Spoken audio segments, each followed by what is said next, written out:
வணக்கம். இது TNPSC all notes அப்படிங்கிற சேனல். நம்ம 6, 7, 8, 9 வகுப்புகளுக்கான தமிழ் ஆடியோ புக்ஸ் எல்லாமே பார்த்து முடிச்சிருக்கோம். எல்லாமே ரீட் பண்ணி மட்டும் தான் பார்த்துருக்கோம். எக்ஸ்ப்ளனேஷன் இருக்காது. அந்த வகையில் 10th ஸ்டாண்டர்டில் 7, 9 வரை வீடியோ இந்த வீடியோவில் பார்க்க போகிறோம். எல்லாமே ப்ளேலிஸ்ட்டில் ஆட் ஆகிருக்கு. செக் பண்ணி பாருங்கள். இதுவும் ரீட் பண்ணி மட்டும்தான் பார்க்க போகிறேன். எக்ஸ்ப்ளனேஷன் இருக்காது. இயல் 9 மனிதம் ஆளுமை அன்பின் மொழி. கற்றல் நோக்கங்கள். மாற்று சிந்தனைகள் சமூகத்தில் ஒருவரை தனித்து அடையாளம் காட்டுவதை உணர்ந்து அதுபோன்று சிந்திக்கும் ஆற்றலை வளர்த்து கொள்ளுதல். மனித மாண்புகளையும் விழுமியங்களையும் வெளிப்படுத்தும் வாயில்களான இலக்கியங்களின் உட்பொருளை அறிய முற்படுதல். நேர்த்தியும் செப்பமும் கொண்ட கதைகளை ஆர்வத்துடன் படிக்கவும் எழுதவும் பழகுதல். ஓர் ஆளுமையை மையமிட்ட கருத்துக்களை தொகுத்து முறைப்படுத்தி சீர்மையுடன் இதழ் வடிவில் வெளிப்படுத்தும் திறன் பெறுதல். அணி இலக்கண கூறுகளை செய்யுளுடன் தொடர்புபடுத்தி அதன் சுவையுணர்ந்து நயத்தல். உரைநடை உலகம். ஜெயகாந்தம். நினைவு இதழ். கருத்தாழமும் வாசக சுவைப்பும் கலந்து இலக்கியங்கள் படைத்தவர் ஜெயகாந்தன். சமகால கருத்துகளையும் நிகழ்வுகளையும் சமகால மொழியில் சமகால உணர்வில் தந்தவர் அவர். சிறுகதை, புதினம், திரைப்படம், முன்னுரை, பேட்டி என எதை தொட்டாலும் தனிமுத்திரை பதித்தவர். இலக்கியத்திற்கான பெரும் விருதுகளை வென்றவர். மனிதம் தோய்ந்த எழுத்தாளுமை மிக்கவர் ஜெயகாந்தன். அவரது காந்தத்தன்மையுடைய எழுத்தை நினைவூட்டும் வகையில் அவரது படைப்பு புதையலிலிருந்து சில மணிகளை தொடுத்து ஜெயகாந்தம் என்னும் நினைவு இதழ் உருவாக்கப்பட்டுள்ளது. உள்ளே. எதற்காக எழுதுகிறேன்? ஜெயகாந்தன். இவர்கள் பார்வையில் ஜெயகாந்தன். ஈன்ற முத்துகளில் சில எழுதிய நூல்கள். திரைப்படமான படைப்புகள். முன்னரேயில் முகம் காட்டும் ஜெயகாந்தன். இன்னும் ஒரு முகம். கவிதை. தொடுத்த கேள்விகளும் கொடுத்த பதில்களும். கேள்வி பதில். தர்க்கத்திற்கு அப்பால். கதை. 24/4/1934 to 8/4/2015. விருதுகள். குடியரசுத் தலைவர் விருது, உன்னை போல் ஒருவன் திரைப்படம், சாகித்ய அகாதமி விருது, சில நேரங்களில் சில மனிதர்கள் புதினம், சோவியத் நாட்டு விருது, இமயத்துக்கு அப்பால், ஞானபீட விருது, தாமரை திரு விருது. எதற்காக எழுதுகிறேன்? ஜெயகாந்தன். சமூக அமைப்பின் முரண்பாடுகளை எழுத்திலே அப்பட்டமாக காட்டியவர். நேர்முக எதிர்முக விளைவுகளை பெற்றவர். உள்ளடக்க விரிவால் மனிதாபிமானத்தை வாசக நெஞ்சங்களை விதைத்தவர். தன்னை அறிதல் என்பதிலும் தன்னை உணர்த்துதல் என்பதிலும் முனைப்பாக இருந்தவர். அவர்தான் ஜெயகாந்தன். நான் எழுதுவதற்கு ஒரு தூண்டுதலும் அதற்குரிய காரணமும் உண்டு. என் எழுத்துக்கு ஒரு லட்சியமும் உண்டு. நான் எழுதுவது முழுக்க முழுக்க வாழ்க்கையிலிருந்து நான் பெறும் கல்வியின் விளைவும் எனது தனி முயற்சியின் பயனுமாகும். இந்த நாட்டில் வியாசன் முதல் பாரதி வரை எதற்காக எழுதினார்கள்? இவர்களில் யாராவது கலையை தாங்கி பிடிக்க என்று சொல்லி கொண்டதுண்டா? இவர்களை விட கலையை தாங்கியவர்களும் காலம் காலமாய் வாழப்போக்கும் கலா சிருஷ்டிகளை தந்தவர்களும் உண்டா? தர்மார்த்தங்களை உபதேசிக்கவே வியாசர் பாரதத்தை எழுதினார். தமிழ் இலக்கணமே நூலின் இயல்பாவது என்னவென்று சொல்லும்போது, நூலின் இயல்பே நுவலின் ஓரிரு பாயிரன் தோன்றி மும்மையின் ஒன்றாய் நாட்பொருட் பைத்தலோடு எழுமதன் தழுவி என்று நூலின் பயன் அறம், பொருள், இன்பம், வீடு என்ற 4 பயனுக்காக இருத்தல் வேண்டும் என்று சொல்லி அதன் பின்னர்தான் விளக்கங்களை கூறி செல்கிறது. கலைத்தன்மைக்கு எந்தவித குறைவும் வராமல் கலாதேவியின் காதல் கணவனாகவும் சமூக தாயின் அன்பு புதல்வனாகவும் இருந்துதான் நான் எழுதுகிறேன். அர்த்தமே வடிவத்தை வளமாக்குகிறது அல்லவா? வெறும் வடிவம் மரப்பாச்சிதான். ஆகையினால் இவற்றை பிரித்து கொண்டு அவஸ்தைக்கு உள்ளாகின்றார். நமது அறியாமையால் அவஸ்தைகளுக்குள்ளாகி பிறரையும் நமது அறியாமையால் அவஸ்தைக்கு உட்படுத்தாமல் சமூக பார்வையோடு கலைப்பணி புரியவே நான் எழுதுகிறேன். கலைப்பணி என்றாலே அதனுள் சமூக பார்வை அடக்கம். பிரித்து பேசும் போக்கு வந்துவிட்டதால் பிரித்து சொல்கிறேன். அது சேர்ந்துதான் இருக்கிறது. எதற்காக எழுதுகிறேன் என்று நான் சொன்ன காரணங்களுக்கு புறம்பாக நடந்தால் நான் கண்டிக்கப்படவும் திருத்தப்படவும் உட்பட்டிருக்கிறேன். இவர்கள் பார்வையில் ஜெயகாந்தன். பள்ளி கல்வி அளவை படித்திருந்த ஜெயகாந்தன் தமிழ் இலக்கிய உலகில் மிகப்பெரிய ஆளுமையாக திகழ்கிறார். எல்லா தரப்பு மொழிகளையும் ஆண்ட வல்லமை அவருக்கு இருந்தது. ஜெயகாந்தன் எத்தகைய பாத்திரங்களை படைத்தாலும் அந்த பாத்திரங்களின் சிறந்த அம்சங்களை குறிப்பிட தவறுவதில்லை. துவேஷத்தை பரப்புவது அவருடைய இயல்புக்கு சற்றும் ஒவ்வாதது. அவர் அரசியலில் தொடர்ந்து பங்கு பெறாமல் போனதற்கு இது கூட காரணமாக இருந்திருக்கலாம். அசோகமித்ரன். கச்சிதமான உருவம், கனமான உள்ளடக்கம், வலுவான நடை, புது கருத்துகள், புது விளக்கங்கள், ஆழம், கணம், இந்த அம்சங்களை இவருடைய சிறுகதைகளில் பூரணமாக காணலாம்.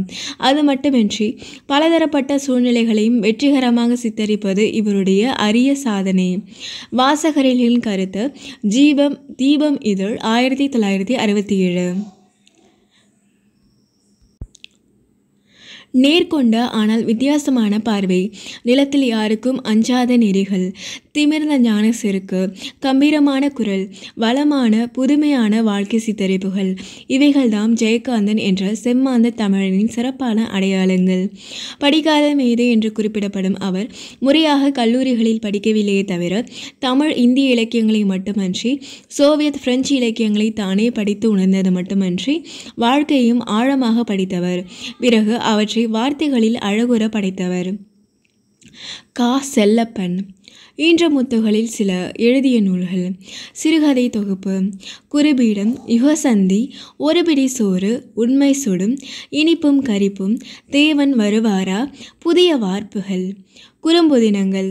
பிரளயம், கைவிலங்கு, ரிஷி மூலம், பிரம்ம உபதேசம், யாருக்காக அழுதான், கருணையினால் அல்ல, சினிமாவுக்கு போன சித்தாளு. புதினங்கள். பாரிசுக்கு போ, சுந்தர காண்டம், உன்னை போல் ஒருவன், கங்கே எங்கே போகிறாள், ஒரு நடிகை நாடகம் பார்க்கிறாள், இன்னும் ஒரு பெண்ணின் கதை, ஒரு மனிதன், ஒரு வீடு, ஒரு உலகம். மொழிபெயர்ப்புகள். வாழ்விக்க வந்த காந்தி, பிரெஞ்சு மொழியில் வந்த காந்தி வாழ்க்கை வரலாற்றின் தமிழாக்கம். ஒரு கதாசிரியனின் கதை, முன்சி பிரேம்சந்தின் வாழ்க்கை வரலாறு. திரைப்படமான படைப்புகள். சில நேரங்களில் சில மனிதர்கள், ஒரு நடிகை நாடகம் பார்க்கிறாள், ஊருக்கு 100 பேர், உன்னை போல் ஒருவன், யாருக்காக அழுதான். முன்னரையில் முகம் காட்டும் ஜெயகாந்தன். எழுத்தாளர் ஒருவருடைய படைப்பு நோக்கத்தையும் படைப்பு பாங்கையும் வாழ்க்கை சிக்கல்கள் குறித்த கண்ணோட்டத்தையும் உணர்த்துவதுதான் முன்னுரை. தன்னுடைய படைப்புகளுக்கு தானே முன்னுரைகள் எழுதி கொள்ளும் ஜெயகாந்தன் பின்னர் வரவிருக்கும் கேள்விகளுக்கு தரும் பதில்களாக அவற்றை ஆக்கிவிடுவார். பாரிசுக்கு போ புதினத்தின் முன்னுரை.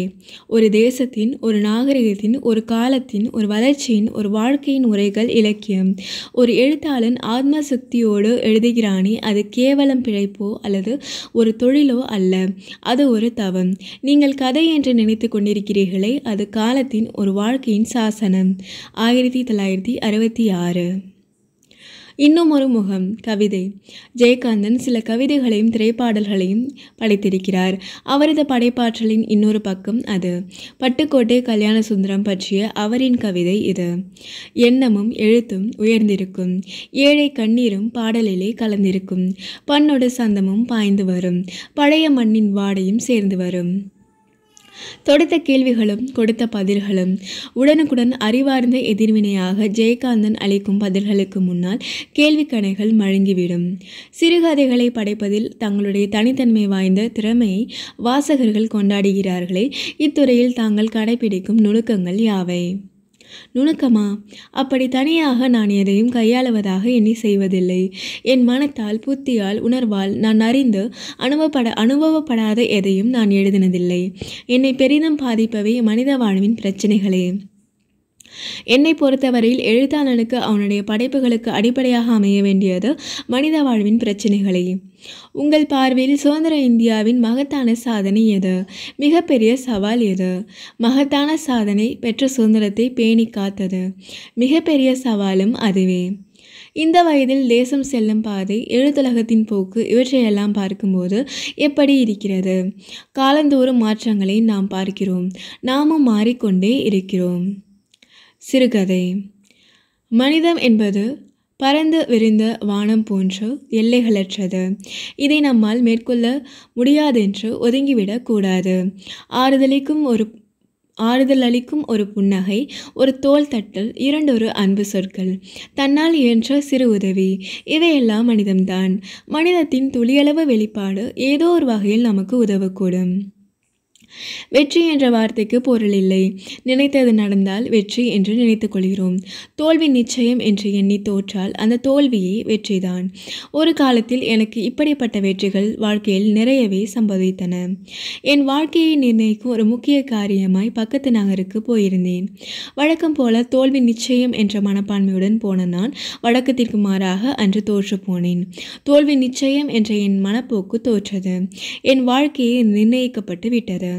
இந்த தோல்வியை அல்லது வெற்றியை கொண்டாடி தீர வேண்டும். ஊருக்கு திரும்பிய பின் தானே? அல்ல, இப்போதே. நான் ரொம்ப அவசரக்காரன்.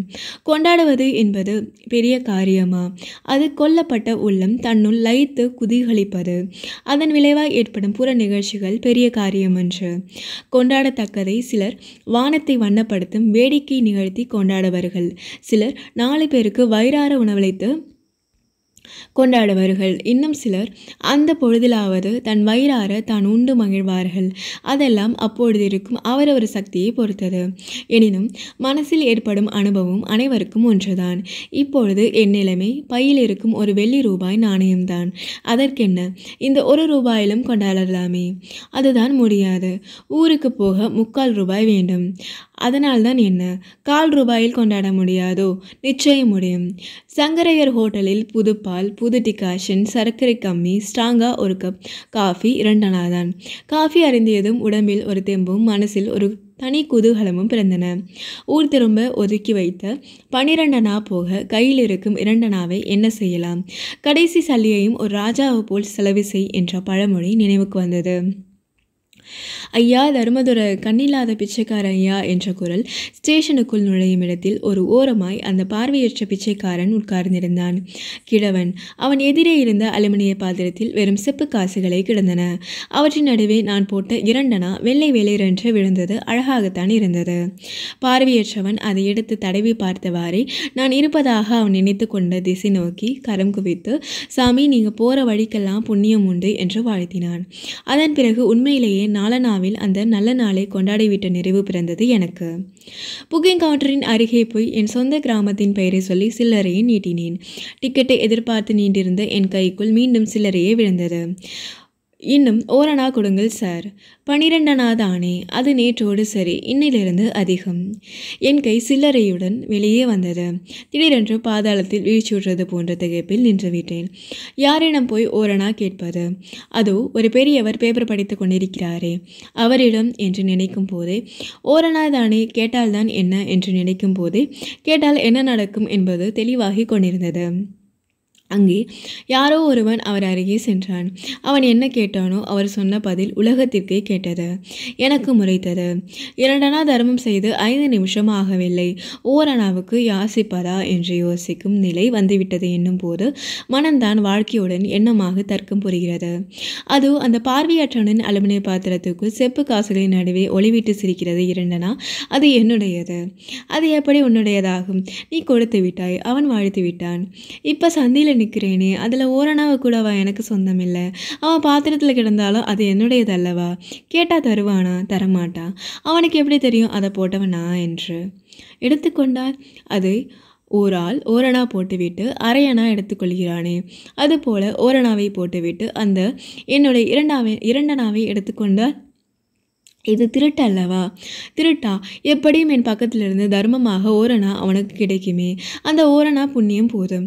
என் காசை நான் எடுத்துக்கொள்கிறேன் என்று பொருளாதார ரீதியாக கணக்கிட்டு தர்க்கம் பண்ணிய போதும் திருடனை போல் கை நடுங்குகிறது. 1 அணாவை போட்டு 2 அணாவை எடுத்துக்கொண்டு திரும்பினேன். அட பாவி! திரும்பி பார்த்தேன்.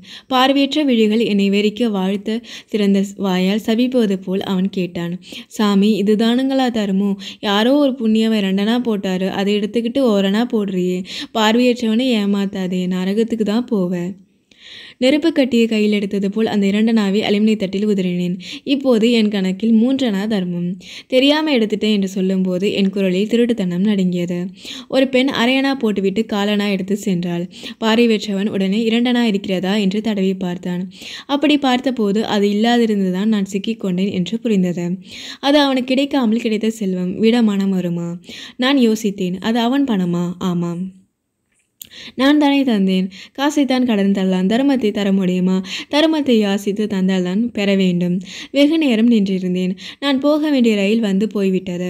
அடுத்த வண்டிக்கு இன்னும் நேரம் இருக்கிறது. தர்மத்தின் பலனை அடுத்த ஸ்டேஷன் வரை கால் வலிக்கு நடந்து அனுபவித்தேன். சில வருஷங்களுக்கு முன் தமிழ்நாட்டில் ஏற்பட்ட ஒரு கோர ரயில் விபத்தை பற்றி நீங்கள் அறிந்திருப்பீர்கள். அது அன்று நான் போக இருந்து தவறவிட்ட ரயில்தான். இந்த விபத்திலிருந்து நான் எப்படி தப்பித்தேன்? தர்மம் காத்ததா? எனக்கு தெரியாது. இதெல்லாம் தர்க்கத்திற்கு அப்பாற்பட்டது. நூல்வெளி. ஜெயகாந்தன் பேசி எதற்காக எழுதுகிறேன் என்ற தலைப்பில் கட்டுரையாக தொகுக்கப்பட்ட பகுதியும் யுகசந்தி என்ற தொலைகுப்பில் இடம்பெற்றுள்ள தர்க்கத்திற்கு அப்பால் என்னும் சிறுகதையும் பாடப்பகுதியில் இடம்பெற்றுள்ளன. தான் வாழ்ந்த காலத்தில் சிக்கல்கள் பலவற்றை ஆராய எடுத்து சொல்ல, தன் பார்வைக்கு உட்பட்ட தீர்ப்பை சொல்ல அவர் மேற்கொண்ட நடவடிக்கையை படைப்பு. அவருடைய படைப்புகள் உணர்ச்சி சார்ந்த எதிர்வினைகளாக இருக்கின்றன. இதுவே அவருக்கு சிறுகதை மன்னன் என்ற பட்டத்தை தேடித்தந்தது. இவர் புதினங்களையும் கட்டுரைகளையும் கவிதைகளையும் படைத்துள்ளார். தன் கதைகளை திரைப்படமாக இயக்கியிருக்கிறார். தலை சிறந்த உரத்த சிந்தனை பேச்சாளராகவும் திகழ்ந்தார்.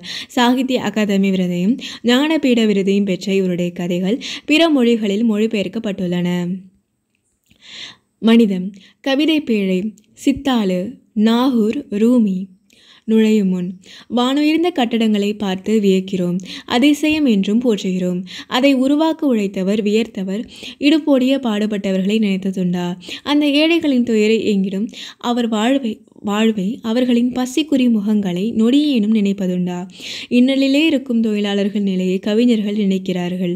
தொழிலாளர்களின் மனசுமையை அறியாத செங்கற்களைப் போலவே இருக்கும் கல் மனங்களுக்குள் மனிதத்தை புகுத்தி விடுகிறார்கள். பொற்காலமாக இருந்தாலும் இவள் தலையில் எழுதியதோ கற்காலம்தான். எப்போதும் தொலைந்ததே வாழ்வு என தலையில் கை வைத்து புலம்புவார் பூமியிலே. தன் வாழ்வு தொலைக்காமல் தற்காத்து வைப்பதற்காய் தலையிலே கை வைக்கிறாள் இவள். வாழ்வில் தலைக்கணம் பிடித்தவர் உண்டு. தலைக்கணமே வாழ்வாக ஆகி போனது இவளுக்கு. அடுக்குமாடி அலுவலகம் எதுவாயினும் அடுத்தவர் கனவுக்காக அழுக்காமல் இவள் சுமக்கும் கற்கள் எல்லாம் அடுத்த வேளை உணவுக்காக செத்தாலும் சிறிதளவே சலனங்கள் ஏற்படுத்தும் சித்தாளின் மனச்சுமைகள் செங்கற்கள் அறியாது. நூல்வெளி.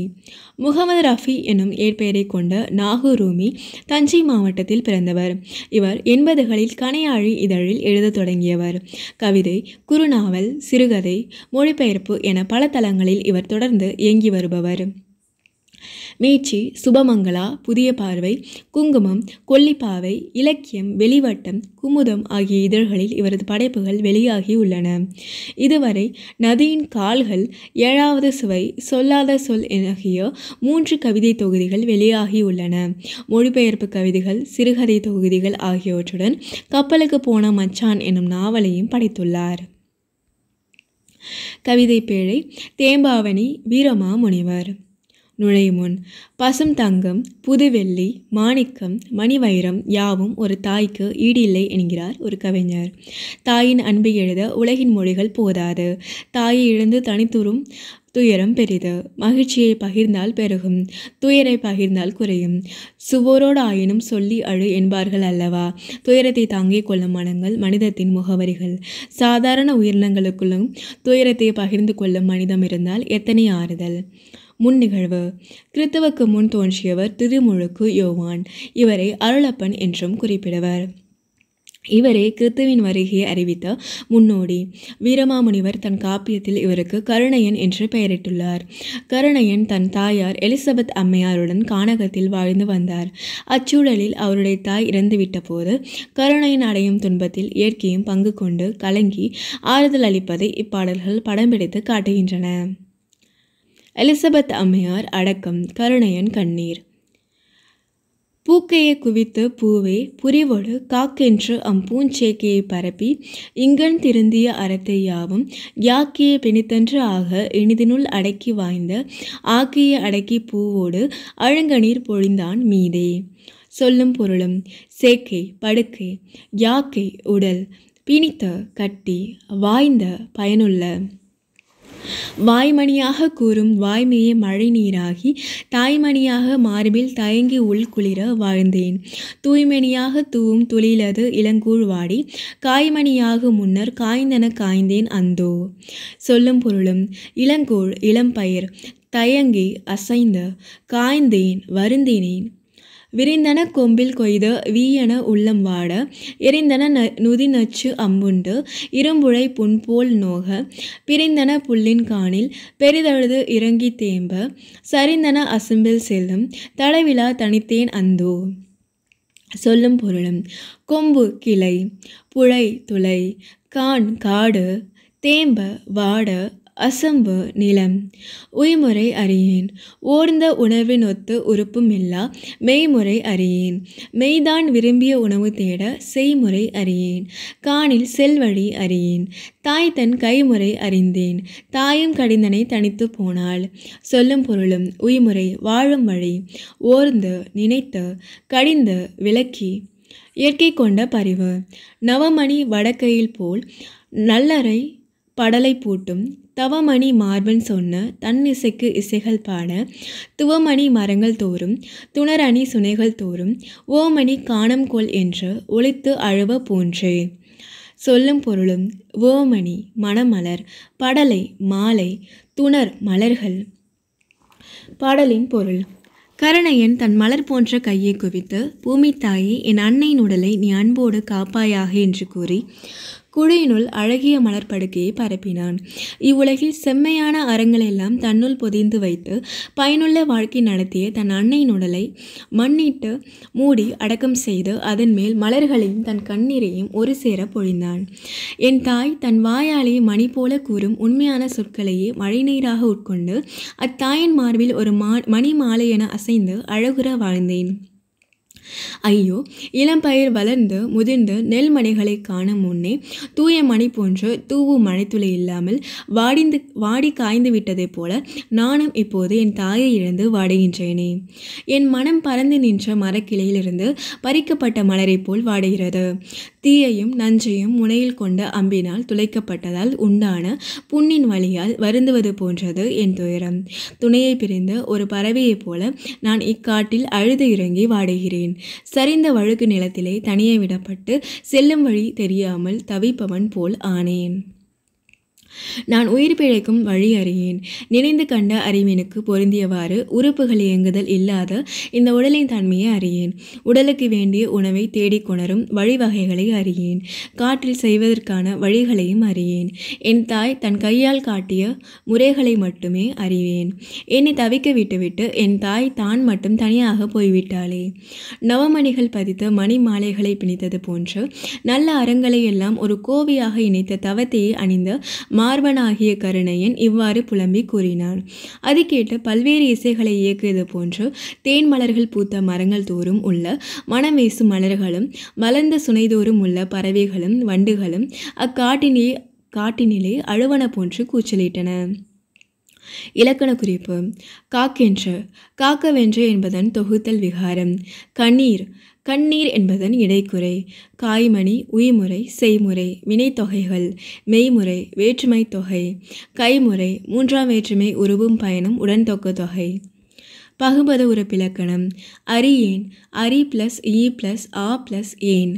அரி பகுதி, ஈ சந்தி, ஆ எதிர்மறை இடைநிலை புணர்ந்து கெட்டது, ஏன் தன்மை ஒருமை வினைமுற்று வெகுதி. ஒளித்து ஒளி ப்ளஸ் இத்து ப்ளஸ் உ.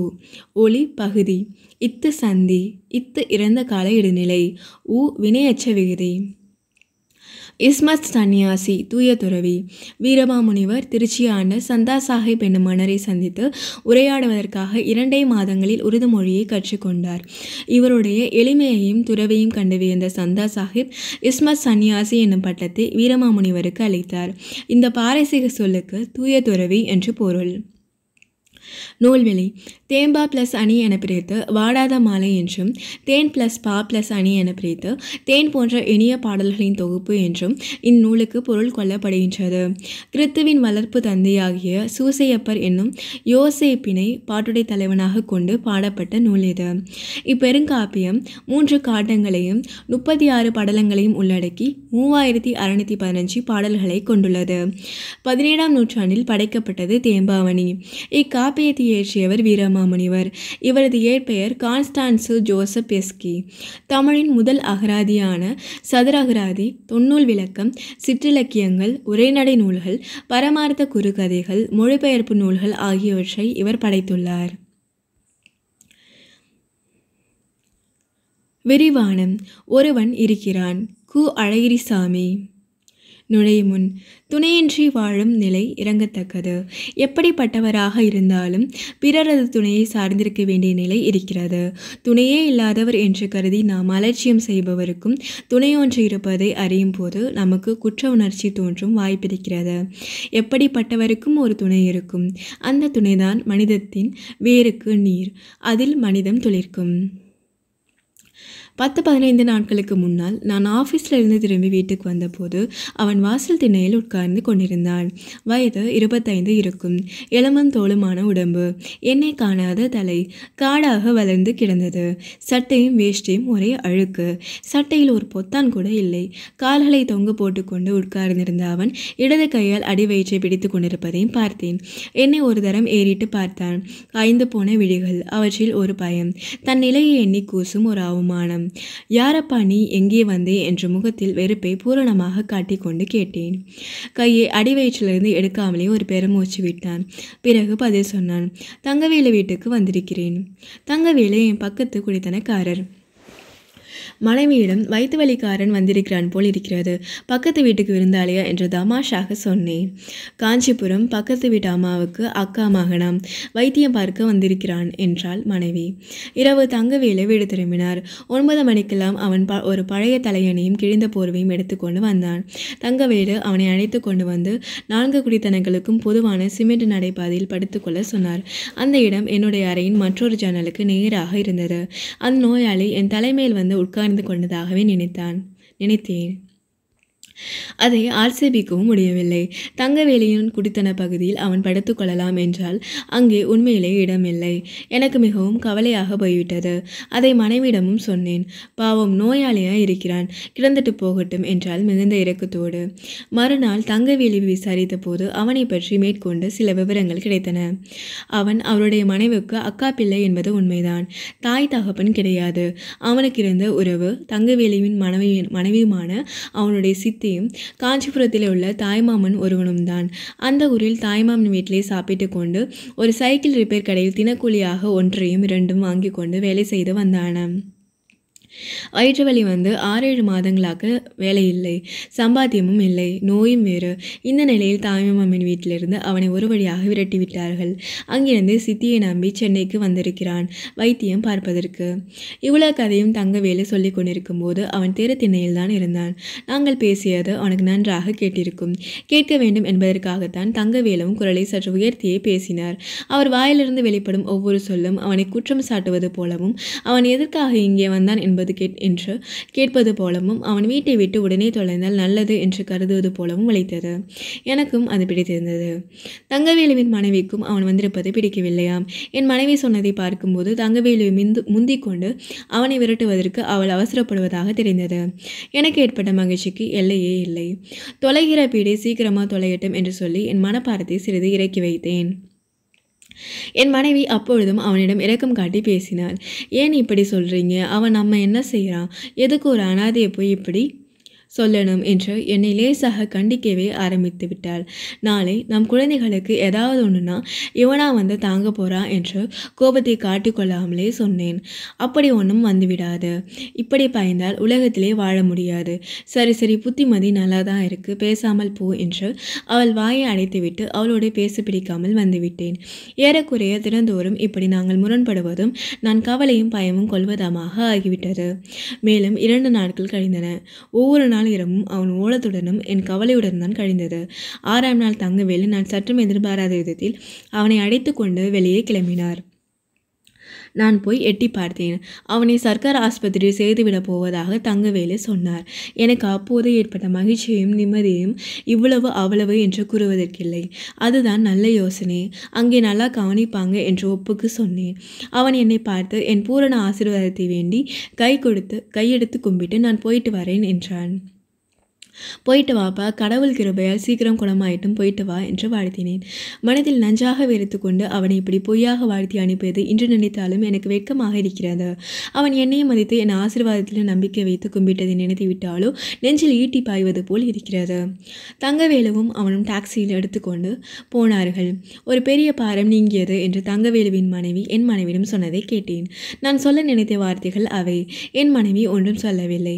தங்கவேலு சொன்னபடியே அவனுக்கு அப்புறம் ஆபரேஷன் செய்யப்பட்டது. அதற்கு முன்பு ஒரு நாள் என் மனப்போக்கை அடியோடு மாற்றி என்னை நினைத்து நானே வெட்கப்படும்படியாகவும் அவனை நினைத்து நான் கண்ணீர் விடும்படியாகவும் ஒரு சம்பவம் நடந்தது. அன்று 2வது சனிக்கிழமை. எனக்கு விடுமுறை. வீட்டிலேயே இருந்தேன். தங்கவேலு எங்கோ வெளியே போயிருந்தார். அவருடைய மனைவி தன் 2 குழந்தைகளோடு பகல் காட்சி சினிமா பார்க்க 11 மணிக்கு கியூவில் நிற்க போய்விட்டாள் என்று கேள்விப்பட்டேன். மத்தியானம் 1 மணிக்கு ஒருவன் வந்து குப்புசாமி இருக்கிறாரா என்று கேட்டான். அவனுக்கு சுமார் 30 வயது இருக்கும். குப்புசாமியா? அப்படி யாரும் இங்கே இல்லையே, நீ யார் என்று நான் கேட்டேன். காஞ்சிபுரம். அங்கிருந்து தான் குப்புசாமி இங்கே வந்தார். இது தங்கவேலு வீடுதானே? ஆமாம். ஆனால் குப்புசாமின்னு யாரும் இல்லையேங்க. இங்கே தான் வந்தாருங்க, வவுத்தொலிக்கு மருந்து சாப்பிடணும்னு. இந்த சம்பாஷணி உள்ளே இருந்து கேட்டேன். மனைவி எழுந்து ஓடி வந்தாள். குப்புசாமி அந்த பையன்தான், ஆஸ்பத்திரியில் சேர்த்துருக்க பையன் என்றாள். குப்புசாமியை பார்க்க தான் வந்தேங்க. ஊருக்கு அவசரமாக போகணும். அவங்க வர ரொம்ப நேரம் ஆகுங்களா? குப்புசாமி இங்கே வந்தாரா இல்லையா என்று கவலையோடு அவன் கேட்டான். அவன் குப்புசாமிக்கு நன்றாக தெரிந்தவனாம். முந்தின நாள் இரவு சென்னையில் உள்ள தன் சொந்தக்காரர் ஒருவரை பார்க்க வந்தவன் ஊர் திரும்பும் வழியில் அவசரமாக குப்புசாமியையும் பார்க்க வந்திருக்கிறான். குப்புசாமி வேலை செய்து வந்த சைக்கிள் கடைக்கு எதிரே ஒரு விறகு கடையில் அவன் கூலி வேலை செய்பவன். அவனுடைய பக்கத்து வீட்டுக்காரன் வீரப்பன் என்பவனும் குப்புசாமி ரொம்ப சிநேகமாம். குப்புசாமி நோய் காரணமாக வேலையை இழந்திருந்த சமயத்தில் தாய்மாமன் வீட்டில் துன்பப்பட்டு கொண்டிருந்த போது வீரப்பன் தான் அவ்வப்போது அவனை அழைத்து வந்து சாப்பாடு போடுவானாம். வீரப்பன் வீடு கட்டுகிற ஒரு மேஸ்திரியிடம் சிப்பந்தியாக வேலை செய்கிறவன். சில நாட்கள் வேலை இல்லாமல் போய் வரும்படியும் இல்லாமல் கஷ்டப்படுகிற ஏழையாக இருந்தாலும் கடன் வாங்கியாவது சிநேகிதனுக்கு உதவி செய்து வந்தானாம் வீரப்பன். காஞ்சிபுரத்துக்காரன் இதை சொல்லும்போது இவனுக்கு இப்படி ஒரு நட்பா, இவன் உயிருக்கு இவ்வளோ மதிப்பு கொடுக்கிற ஒரு ஆத்மாவும் இந்த உலகத்தில் இருக்கிறதா என்று நான் வியந்து கொண்டிருந்தேன். காஞ்சிபுரத்தான் பேச்சு முடித்து கொண்டு ஊருக்கு புறப்பட தயாரானான். சரிங்க, அப்போ நான் போயிட்டு வரேனுங்க. குப்புசாமி கிட்ட கொடுக்க சொல்லி வீரப்பன் ஒரு லெட்டர் கொடுத்தான், இதை கொடுத்துடுங்க. 3 ரூபாயும் கொடுத்து அனுப்புனா. சட்டப்பையிலிருந்து கடிதத்தையும் 3 ரூபாயும் கொடுத்து குப்புசாமிகிட்ட கொடுத்துருங்க, இல்லை தங்கவேலு லெட்டர் வேணும்னாலும் கொடுத்துருங்க. இன்னொரு சமயம் பட்டணம் வந்தால் ஆஸ்பத்திரியில் போய் பார்க்குறேன்னு சொல்லி கடிதத்தையும் ரூபாயும் என்னிடம் கொடுத்தான். அப்புறம் ஒரு நிமிஷம் எதையோ யோசித்து பார்த்தான். மனசுக்குள் கணக்கு போடுகிறவன் போல் அவனுடைய முக பாவனையும் தலையசைப்பும் இருந்தன. மறு நிமிஷத்திலே இந்தாருங்க, இதையும் குப்புசாமிக்கு கொடுக்க சொல்லுங்க என்று சொல்லி தனது இடது கையில் தொங்கிய துணிப்பையிலிருந்து 2 சாத்துக்குடி பழங்களை எடுத்து கொடுத்தான். என் பசங்களுக்கு 4 பழம் வாங்கினா போகட்டும், இவர் ஆஸ்பத்திரியில் இருக்காரு, நாம் வேற என்னத்தை செய்ய போகிறோம். இத்துடனும் அவன் நிறுத்தவில்லை. தன் உபயமாக 1 ரூபாய் நோட்டு ஒன்றை கொடுத்து என்னிடம் கொடுத்து குப்புசாமியிடமோ தங்கவேலுவோ சேர்க்க சொன்னான். அவன் குப்புசாமிக்காக தான் கொடுத்தானோ, குப்புசாமிக்காக காஞ்சிபுரத்தில் இருந்து கொண்டு கண்ணீர் வடிக்கும் அந்த வீரப்பன் குப்புசாமியின் உயிருக்கு கொடுக்கும் மதிப்பை கண்டுதான் கொடுத்தானோ. என்னிடமும் என் மனைவியிடமும் விடை பெற்று கொண்டு காஞ்சிபுரத்துக்காரன் போய்விட்டான். அவன் கொடுத்த கடிதத்தின் மடிப்பை பிரித்து வாசித்து பார்த்தேன். வீரப்பன் எழுதிய அந்த கடிதத்தின் எழுத்து பிழைகளையும் பிற தவறுகளையும் திருத்தி கீழே கொடுக்கிறேன். என் உயிர் நண்பன் குப்புசாமிக்கு எழுதி கொண்டது. நீ இங்கிருந்து போனதிலிருந்து என் உயிர் இங்கே இல்லை. சதா உன் ஞாபகமாகத்தான் இருக்கிறேன். கடவுள் அருளால் நீ உடம்பு சௌக்கியமாகி வர வேண்டும் என்று தினமும் ஒரு தடவை கோவிலுக்கு போய் கும்பிடுறேன். எனக்கு இப்போது வேலை இல்லை. கொஞ்ச நாட்களாக வருமானம் இல்லாமல் இருக்கிறேன். நேற்று கட்டை தொட்டி ஆறுமுகம் பட்டினம் போவதாக சொன்னான். உடனே ஓடி ஒருவரிடம் 3 ரூபாய் கடன் வாங்கி அவனிடம் கொடுத்து அனுப்பியிருக்கிறேன். நானே வரலாம் என்று பார்த்தேன். வந்தால் இந்த 3 ரூபாயும் பஸ்ஸுக்கு செலவாகிவிடும். உனக்கு சமயத்தில் உதவியாக இருக்கும் என நினைத்து நான் ரூபாயை செலவழித்து கொண்டு வராமல் ஆறுமுகத்திடம் கொடுத்து அனுப்பி இருக்கிறேன். இன்னொரு இடத்திலும் பணம் கேட்டிருக்கிறேன். கிடைத்தால் நான் சீக்கிரம் உன்னை பார்க்க வருவேன். உன்னை பார்த்தால் தான் நான் தின்னும் சோறு சோறாக இருக்கும். உன் நண்பன் கா வீரப்பன், காஞ்சிபுரம். கடிதத்தை பார்த்துவிட்டு நிம்மதியோடு என்னால் உட்கார்ந்திருக்க முடியவில்லை. என் மனைவியின் எதிரே கண்ணீர் விடவும் வெட்கமாக இருந்தது. அவளிடம் கடிதத்தை கொடுத்து படித்து பார் என்று அவசர அவசரமாக சொல்லிவிட்டு குளிக்கும் அறைக்குள் போய் உண்மையிலேயே கண்ணீர் சிந்தி அழுதுவிட்டேன். முகத்தை கழுவிக்கொண்டு நான் வெளியே வந்தபோது என் மனைவி வழக்கம் போல் இரக்கம் நிறைந்த குரலில் பாவம் என்றாள். ஏழைகள் தான் எவ்வளவு பிரியமாக இருக்கிறார்கள் என்று பரவசத்துடன் உணர்ச்சி பெருக்குடன் சொன்னார். நாமும் தங்கவேலோடு இன்னைக்கு ஆஸ்பத்திரிக்கு போகலாமா? மனைவி ஆச்சரியப்பட்டு விட்டாள் என்பதை விட என் சொற்களை கேட்டு ஆனந்தம் அடைந்தாள் என்றுதான் சொல்ல வேண்டும். போகலாமே, ஒரு டஜன் சாத்துக்குடி வாங்கி கொண்டால் நல்லது. சும்மாவா போவது? தனியாக உட்கார்ந்திருந்த நான் என்ன நினைத்து வருந்தியதையும் வெட்கப்பட்டதையும் விவரிக்கவே முடியாது. காஞ்சிபுரத்தில் இருக்கும் வீரப்பனை உலகமே வெறுத்து ஒதுக்கிய குப்புசாமியுடன் உயிரே வைத்திருக்கும் அந்த புண்ணியமூர்த்தியை பார்க்க வேண்டும் போல் இருந்தது. குப்புசாமிக்கும் ஒருவன் இருக்கிறான். குப்புசாமிக்கு மட்டுமா, எனக்குமே ஒருவனாக அவன் இருக்கிறான். பழங்கள் வாங்க கடைத்தருவுக்கு போனேன். கலைமகள், பிப்ரவரி 1966. முன் தோன்றிய மூத்தகுடி. ஆலங்கானத்து அஞ்சி வர இருத்த அரசு பட அமர் உழக்கி. மதுரை காஞ்சி திருவாரூர் மாவட்டத்தின் ஆலங்கானம். நூல்வெளி. ஒருவன் இருக்கிறான் கதை கு. அழகிரிசாமி சிறுகதைகள் என்ற தொகுப்பில் இடம்பெற்றுள்ளது. கு. அழகிரிசாமி அரசு பணியை உதறிவிட்டு முழுதாக எழுத்து பணியை மேற்கொண்டவர். மென்மையான நகைச்சுவையும் சோக இழையும் ததும்ப கதைகளை படைப்பதில் பெயர் பெற்றவர். கரிசல் எழுத்தாளர்கள் வரிசையில் மூத்தவர் எனலாம். கீராவுக்கு இவர் எழுதிய கடிதங்கள் இலக்கிய தரம் வாய்ந்தவை. படைப்பின் உயிரை முழுமையாக உணர்ந்திருந்த கு. அழகிரிசாமி பல இதழ்களில் பணியாற்றியவர். மலேசியாவில் இருந்தபோது அங்குள்ள படைப்பாளர்களுக்கு படைப்பு தொடர்பான பயிற்சி அளித்தவர். இவர் பதிப்பு பணி, நாடகம் என பல துறைகளிலும் முத்திரை பதித்தவர். தமிழ் இலக்கியத்தில் ஆர்வம் கொண்டு திறனாய்வு நூல்களையும் படைத்தவர். கற்கண்டு அணி. மக்களுக்கு அழகு சேர்ப்பன அணிகலன்கள். அதுபோன்று செய்யுளுக்கு அழகு செய்து சுவையை உண்டாக்குவன அணிகள். அத்தகைய அணிகள் சிலவற்றை பற்றி இங்கு காண்போம். தற்குறிப்பேற்ற அணி. இயல்பாய் நிகழும் நிகழ்ச்சியின் மீது கவிஞன் தன் குறிப்பை ஏற்றி கூறுவது தற்குறிப்பேற்ற அணி எனப்படும். எடுத்துக்காட்டு: போரழும் தெடுத்த ஆரையில் நெடுங்கொடி வாரல் என்பன போல் மறித்து கை காட்ட. பாடலின் பொருள்: கோட்டை மதில் மேல் இருந்த கொடியானது வரவேண்டாம் என தடுப்பது போல கை காட்டியது என்பது பொருள். அணி பொருத்தம். கோவலனும் கண்ணகியும் மதுரை மாநகருக்கு சென்றபோது மதிலின் மேலிருந்த கொடிகள் காற்றில் இயற்கையாக அசைந்தன. ஆனால் இளங்கோவடிகள் கோவலன் மதுரையில் கொலை செய்யப்படுவான் என கருதி அக்கொடிகள் கையை அசைத்து இம்மதுரைக்குள் வரவேண்டா என்று தெரிவிப்பது போல காற்றில் அசைவதாக தம் குறிப்பை கொடியின் மீது ஏற்றி கூறுகிறார். இவ்வாறு இயல்பாக நிகழும் நிகழ்ச்சியின் மீது கவிஞன் தன் குறிப்பை ஏற்றி கூறுவது தற்குறிப்பேற்ற அணி எனப்படும். தீவக அணி. தீவகம் என்ற சொல்லுக்கு விளக்கு என்று பொருள். ஒரு அறையில் ஒரு இடத்தில் வைக்கப்பட்ட விளக்கானது அவ்வறையில் பல இடங்களுக்கும் உள்ள பொருள்களுக்கு வெளிச்சம் தந்து விளக்குதல் போல செயலின் ஓரிடத்தில் நின்ற ஒரு சொல் அச்செயலின் பல இடங்களிலும் உள்ள சொற்களோடு சென்று பொருந்தி பொருளை விளக்குவதால் இவ்வணி தீவக அணி எனப்பட்டது. இது முதல் நிலை தீவகம், இடைநிலை தீவகம், கடைநிலை தீவகம் என்று 3 வகையாக வரும். எடுத்துக்காட்டு: சேந்தன வேந்தன் திருநெடுங்கண் தெவ்வேந்தர் ஏந்து நடந்தோள் இழிகுருதி பாய்ந்து திசை அனைத்தும் வீர சிலை பொழிந்த அம்பும் மிசை அனைத்தும் புல்குளமும் விழுந்து. சேந்தன சிவந்தன, தெவ் பகைமை, சிலை வில், மிசை மேலே, புல் பறவை. பாடலின் பொருள்: அரசனுடைய கண்கள் கோபத்தால் சிவந்தன. அவை சிவந்த அளவில் பகை மன்னர்களுடைய பெரிய தோள்கள் சிவந்தன. குருதி பாய்ந்து திசைகள் அனைத்தும் சிவந்தன. வலிய வில்லால் எய்யப்பட்ட அம்புகளும் சிவந்தன. குருதி மேலே விழுதலால் பறவை கூட்டங்கள் யாவும் சிவந்தன. அணி பொருத்தம்.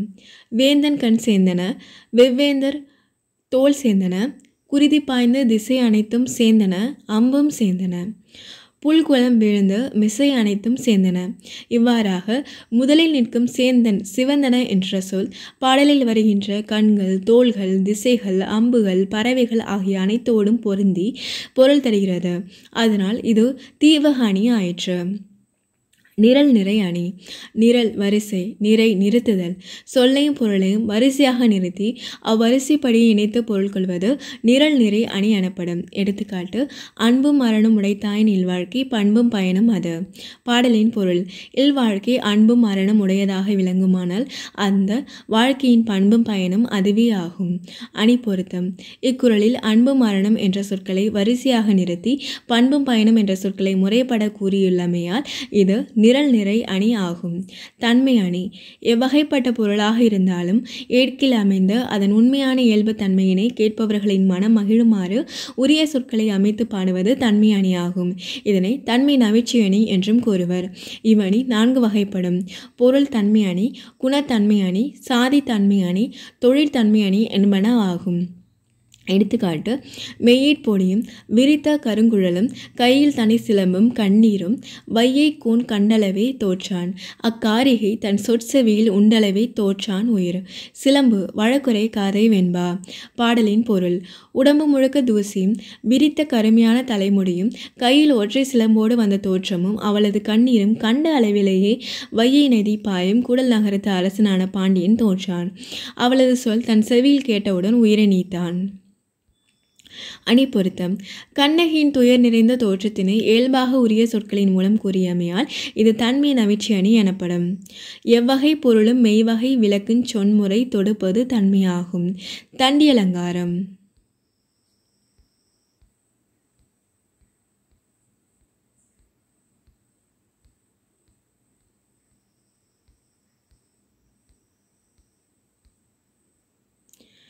கலை சொல் அறிவோம். ஹியூமனிசம் மனிதநேயம். கேபினட் அமைச்சரவை. கல்ச்சுரல் பவுண்டரிஸ் பண்பாட்டு எல்லை. கல்ச்சுரல் வேல்யூஸ் பண்பாட்டு விழுமியங்கள். அறிவை விரிவுசை. யானை சவாரி. பாவண்ணன். கல்மரம். திலகவதி. அற்றை திங்கள் அந்நிலவேல். அவ்வெண்ணிலவேல். நா. முருகேச பாண்டியன். இயல் 9 முடிவுற்றது. நன்றி.